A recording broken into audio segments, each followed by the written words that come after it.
अब दोस्तों हम बात करते हैं उड़ीसा उड़ीसा में रेबेलियन। उड़ीसा में जो रेबेलियन हुआ उसका नाम था परलाकी मिडी रेबेलियन। आउटब्रेक मतलब वही रेबेलियन रिवोल्ट वगैरह। परलाकी मिडी टाइमलाइन 1813 से लेकर 1834 तक, 1813 टू 1834। रीजन कौन सा इन्वॉल्व था? परलाकी मिडी, जो कि उड़ीसा के अंदर लोकेटेड है।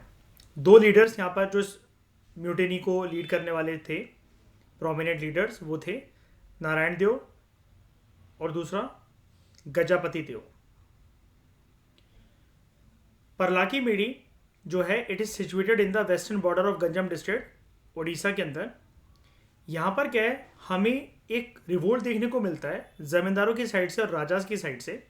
स्पेशली यहाँ पर राजा प्रोमिनेंट, कोई राजा महाराजा नहीं जिनके पास बहुत ज़्यादा ज़मीन थी, ठीक है, एस्टेट थी, जिसको हम लोग एक वर्ड यूज़ करते थे ब्रिटिश ईस्ट इंडिया कंपनी के टाइम पर, जिसको हम लोग बोलते हैं एस्टेट थी उनके पास।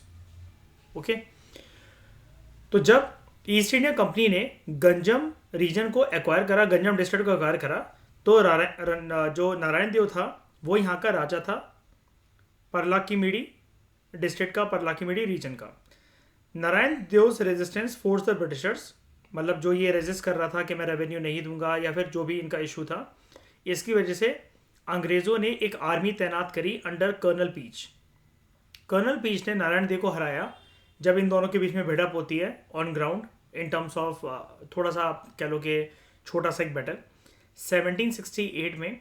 और उसने फिर जो इसका बेटा था नारायण देव का, गजापति देव, इसको प्रोक्लेम करा एज जमींदार।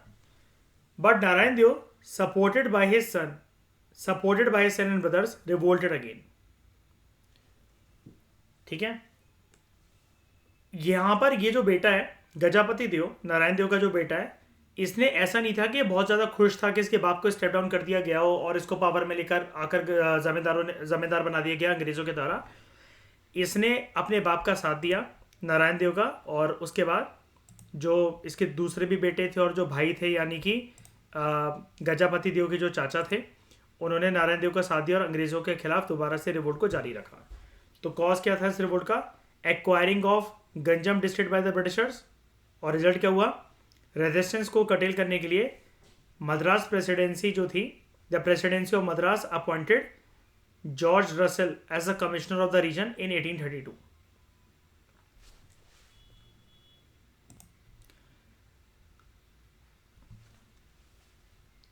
तो presidency of Madras appointed George Russell as the commissioner of the region in 1832। George Russell pacified the region by 1834।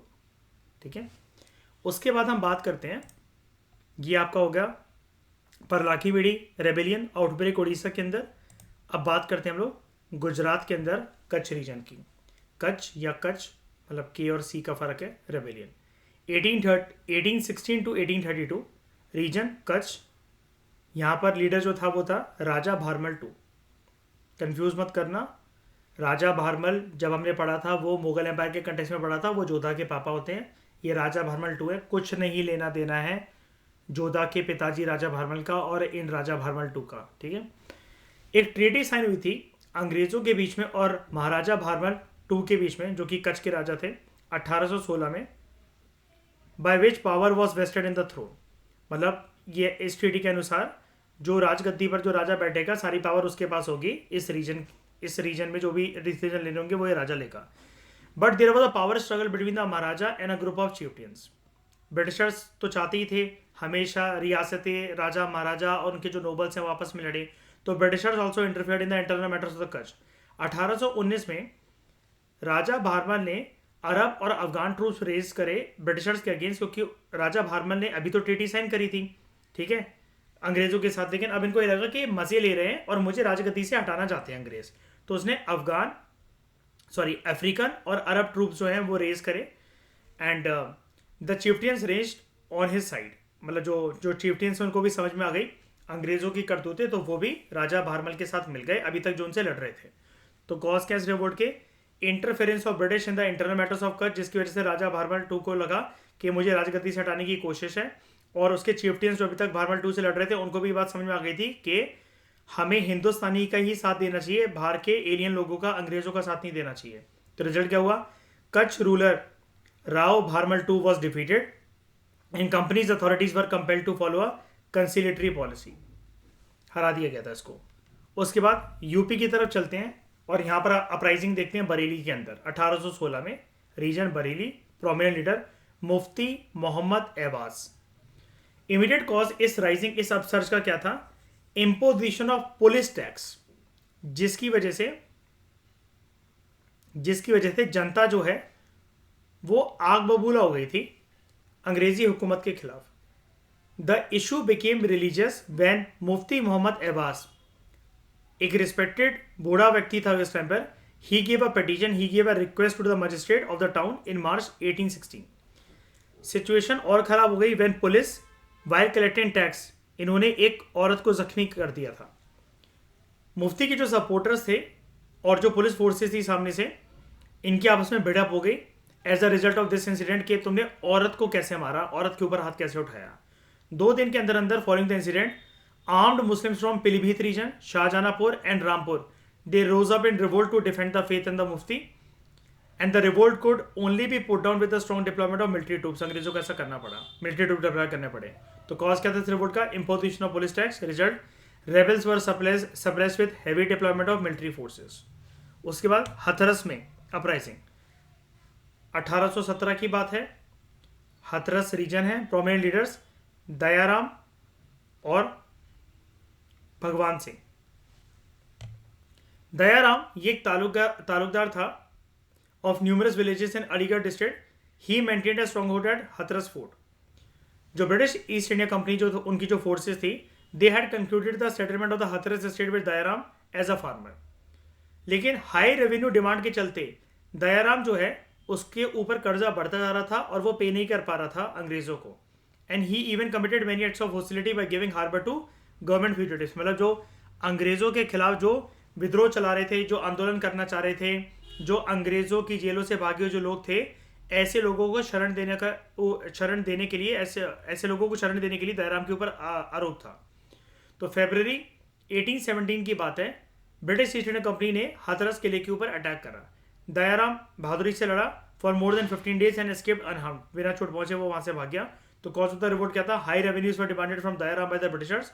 Result, Dayaram was obliged to come back on condition of submission to the British and settle down with pension. मतलब तुम वापस आओ तो हम तुम्हें कुछ नहीं कहेंगे, लेकिन अब तुम इंडिपेंडेंट स्वतंत्र रूप से जो है क्या कहते हैं नहीं चलोगे, रेवेन्यू डिमांड नहीं पे कर पा रहे हो, कोई बात नहीं, लेकिन अंग्रेजों को दोबारा से ऐसे रेबेलियन, ऐसे म्यूटिनियर्स को, ऐसे रेबेल को शांत करवाने के लिए अपनी मैन एंड मशीनरी खर्च ना करनी पड़े। तो उन्होंने बोला तुम वापस आओ, हम तुम्हें पेंशन देकर शांति से बैठा देंगे, लेकिन ये वापस नहीं आया था।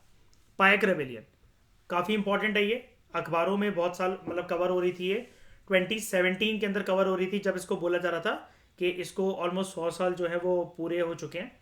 तो पायक रेबेलियन 2017 के लिहाज से काफ़ी ज़्यादा इंपॉर्टेंट थी, 2017 के जब बच्चे पेपर दे रहे थे, ठीक है, क्योंकि इसका टाइमलाइन क्या है 1817, तो 100 साल पूरे हो चुके थे। उड़ीसा रीजन इसके अंदर इन्वॉल्व था। प्रोमिनेंट लीडर्स कौन थे? बख्शी या फिर बक्सी जगबंधु विद्याधर, ठीक है, इसको पायक विद्रोह भी कहते हैं। तो जो पायक थे उड़ीसा के, ये फुट सोल्जर्स थे, they were traditional landed militia foot soldiers, और ये एंजॉय करते थे rent free land tenures for the military service. ये अपनी मिलिट्री सर्विस देते थे, बदले में इनको जमीन मिल जाती थी जिसमें इनको कोई रेंट नहीं दे रहा है। एंड पुलिसिंग फंक्शन जो ये प्रोवाइड करते थे ऑन अ हेरिडिटरी बेसिस, इन्हीं का खानदान जो है इस पूरी की पूरी जो पायक्स हैं, जो फुट सोल्जर्स हैं, ये सर्विस में रहेगा। ब्रिटिश ईस्ट इंडिया कंपनी ने जब उड़ीसा के ऊपर कब्जा करा 1803 में, तो यहाँ पर एक राजा था, राजा ऑफ खुर्दा, उसको गद्दी से निकाल फेंका। उसका मतलब एक तरीके से उसको राजा की पोस्ट से हटा दिया। It had greatly reduce the power and prestige of the Paiks. अब जो अभी तक वो हेरिडिटरी राइट्स एंजॉय कर रहे थे, जब उनको रेंट फ्री लैंड टेन्योर मिल जाता था, अब ये सब इनको नहीं मिलेगा। तो यहाँ पर एक लीडर था Bakshi Jagabandhu Vidyadhar. He had been the military chief of the forces of raja of Khurda. Raja of Khurda को मिलिट्री सर्विस प्रोवाइड करता था, और खुर्दा राजा जो था, जो खुर्दा रीजन का जो राजा था, वो इनको वही राइट्स जो है इनके खानदान वाले शुरू से देते हुए आए थे हेरिडिटरी बेसिस पर, कि ये मिलिट्री और मिलिट्री सर्विस और पुलिसिंग सर्विस प्रोवाइड करेंगे राजा को इन टाइम्स ऑफ सम इमरजेंसी, और बदले में राजा जो है इनको रेंट फ्री लैंड टेन्योर्स देगा जो कि हेरिडिटरी राइट्स होंगे इनके। तो क्या हुआ, 1814 में Jagabandhu's ancestral state of Killa Rorang it was taken over by the British East India Company. अभी इनके हेरिडिटरी राइट्स हैं यहाँ पर, लेकिन अंग्रेजों ने रख लिए। Also there was arrival of Khonds from Ghumsur region into the Khurda territory in March 1817. So with the active support of Mukund Dev, the last Raja of Khurda and other zamindar of the region, Bakshi Jagabandhu Vidyadhar ने क्या करा, he led a central army of Payaks, मतलब जितना उससे हो सका, जितनी forces वो कलेक्ट कर सका, एक बहुत ही ऑर्गेनाइज तरीके से उसने एक पायक्स की सेना बनाई, forcing East India company to retreat for the time. East India company को वहां से खदेड़ फेंका। This rebellion came to be known as Paik rebellion, जैसा कि आपको बताया था, इसको पायक विद्रोह भी कहा जाता है।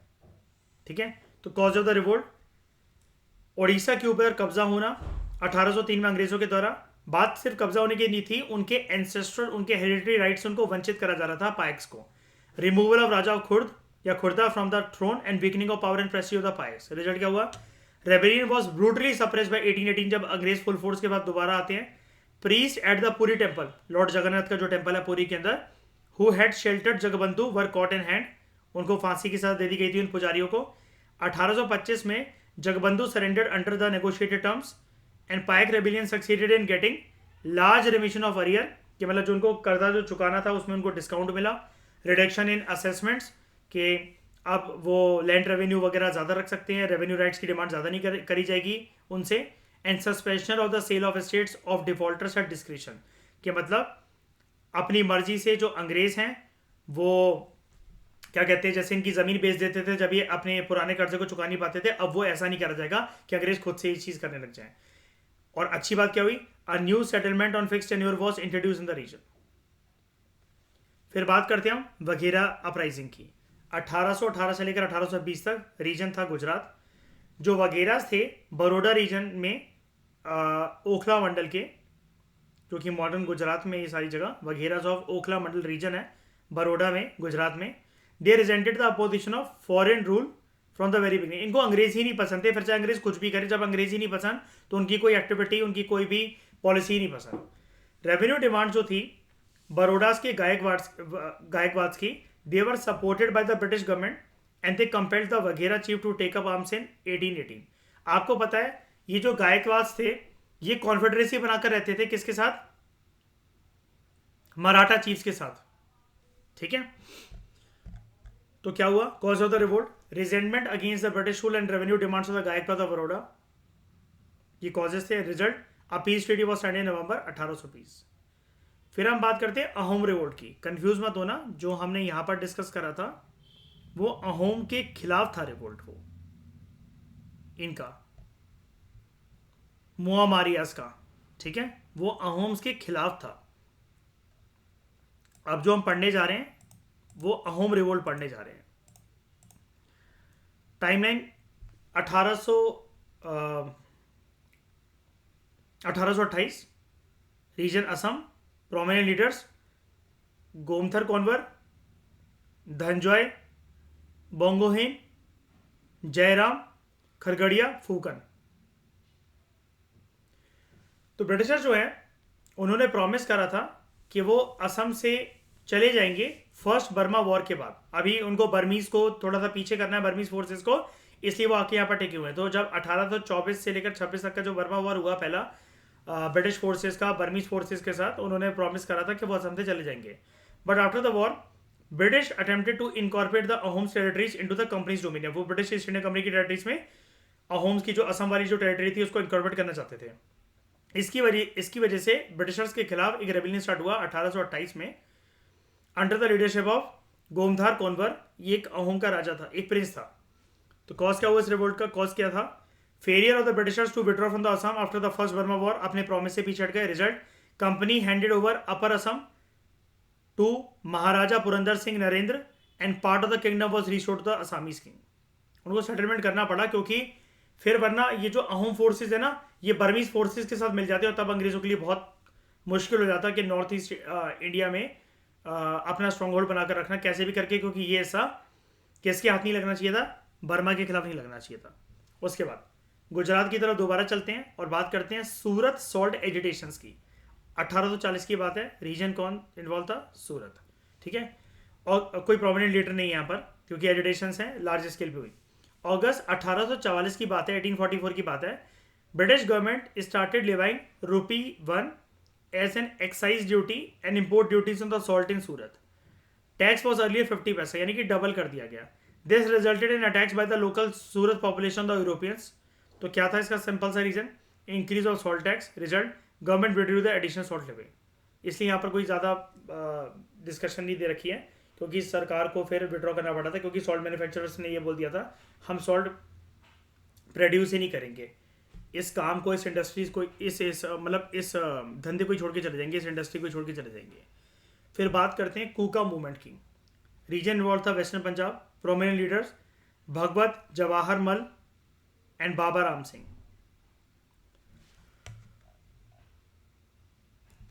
कूका मूवमेंट जो है 1840 में स्टार्ट हुई थी bye Bhagat Jawahar Mal, also known as Siya Sahib, western Punjab में। पहले जो मूवमेंट थी it was based on religious purification camping, लेकिन जब ब्रिटिशर्स ने पंजाब को अपना स्ट्रॉन्ग होल्ड बनाया द मूवमेंट को transfer from religious purification campaign to political camping. तो क्या कारण था इस रिवोल्ट का? कूकास हैड सर्टेन प्रिंसिपल्स, इनके खुद के कुछ डिसिप्लिनरी प्रिंसिपल्स होते हैं and they preached it as well, वो उसको फॉलो भी करते हैं बहुत शिद्दत से। They were against the political order of the britishers and wanted to overthrow British rule, अपनी सिख सॉवरेनिटी को रिस्टोर करने के लिए। रिजल्ट क्या हुआ? जैसे ही मूवमेंट पॉपुलर हुई the British took several steps to crush it in the period between 1863 and 1872। 1872 में Ram Singh was deported to Rangoon. Significance क्या है?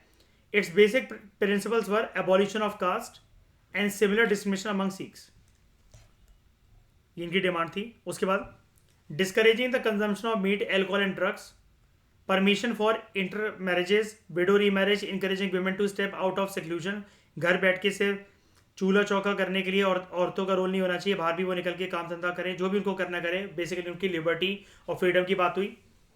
मतलब ये कूकास मूवमेंट के चलते ये सारी बातें निकल कर आई, ये उनकी डिमांड थी, ये सारी चीज़ें हुई आगे चलकर। ठीक है, ये है इसकी significance. Kukas wanted to remove the British and restore Sikh rule over Punjab and the concept of swadeshi and non cooperation they were propagated.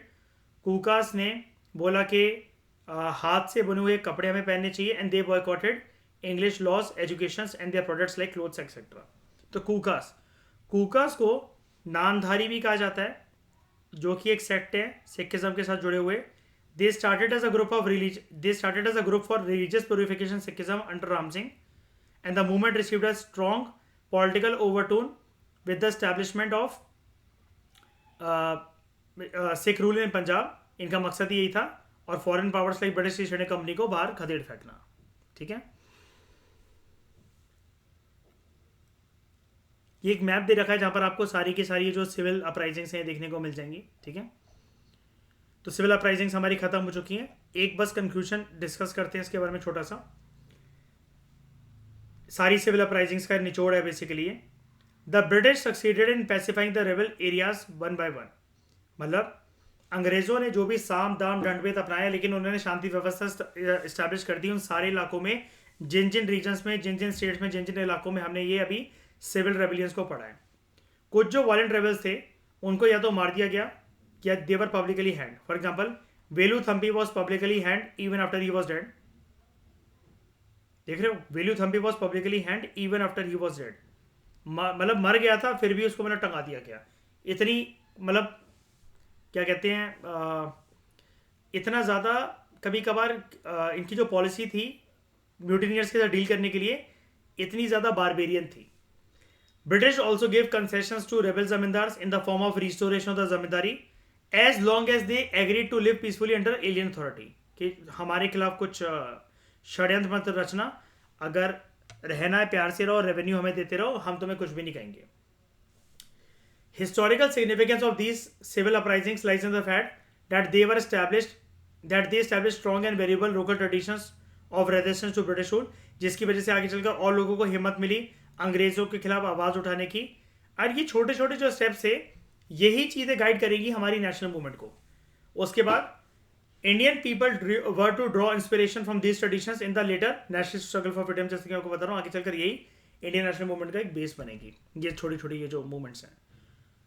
उसके बाद एक छोटा सा बॉक्स यहाँ पर दे रखा है, Kolhapur and Sawantwadi revolt, the hardships caused by administrative reorganisation the Kolhapur state. Kolhapur state जो कि महाराष्ट्र में है, वहां पर क्या है, पूरे का पूरा एडमिनिस्ट्रेटिव मशीनरी को रीऑर्गेनाइज करा जा रहा था अंग्रेजों के द्वारा।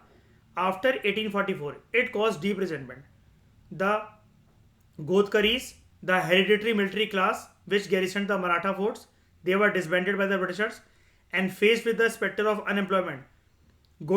Godkaris rose in revolt and they occupied the forts of Samangarh and Budhargarh. Similarly, the simmering discontent caused a revolt in Sawantwadi. मतलब उनकी मतलब बेसिकली जैसा कि आप यहाँ पर देख रहे हो, पाइक्स के साथ जो कि मिलिट्री क्लास है उनको हटाया जा रहा है उनके एंसेस्ट्रल प्रॉपर्टी से, उनकी पोजीशन से। तो ये जो हेरिडिटरी मिलिट्री क्लास है गोडकरीज, ठीक है, इनको हटा दिया अंग्रेजों ने, तो यहाँ पर कोल्हापुर रिवोल्ट हुआ। सिमिलरली इनके खिलाफ गुस्सा सावंतवादी रीजन में भी था, तो वहाँ पर भी रिवोल्ट आपको देखने को मिले। ठीक है, ये कुछ छोटी सी बातें हैं, लेकिन बस ये है कि आपको याद रखना है। मेजर सिविल रेबिलियंस जो है वो आपको यहाँ देखने को मिल जाएंगे। ठीक है,